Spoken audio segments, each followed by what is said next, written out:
ఎవడు ఈ శరీరాన్ని నిర్మించాడన్న ఆలోచనైనా రావక్కర్లా? ఎవడు ఈ భూమిని తిప్పుతున్నాడన్న ఆలోచన రావక్కర్లా? ఎవడు సూర్యోదయ సూర్యాస్తమయాల్ని నిర్ణయిస్తున్నాడు? ఎవడు నక్షత్రాలను నిలబెడుతున్నాడు?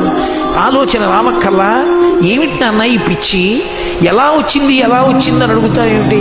హరిభక్తి లేని బ్రతుకొక బ్రతుకా నాన్న అన్నాడు. ఎక్కడ లేని ఆగ్రహం వచ్చింది. భటులందరినీ పిలిచాడు. వీడు హరిభక్తి విడిచిపెట్టి వచ్చిన పాదముల మీద పడే పర్యంతము భయంకరమైన శిక్షలు వేయండి అన్నాడు. తీసుకెళ్లారు.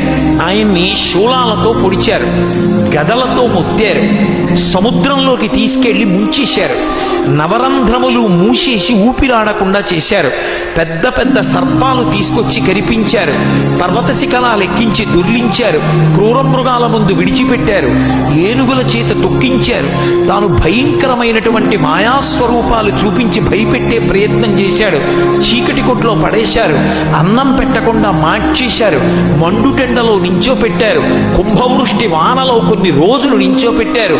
ఇన్ని చేసినా తన్ను నిశాచరుల్ పొడవ దైత్యకుమారుడు మాటిమాటికో పన్నగశాయి, ఓ ధనుజభంజన, ఓ జగదీశ, ఓ సర్వాపన్న శరణ్య అంచు నుతించు కాని తా కన్నులత నీరుతాడు భయకంప సమేతుడు కాడు భూవరా.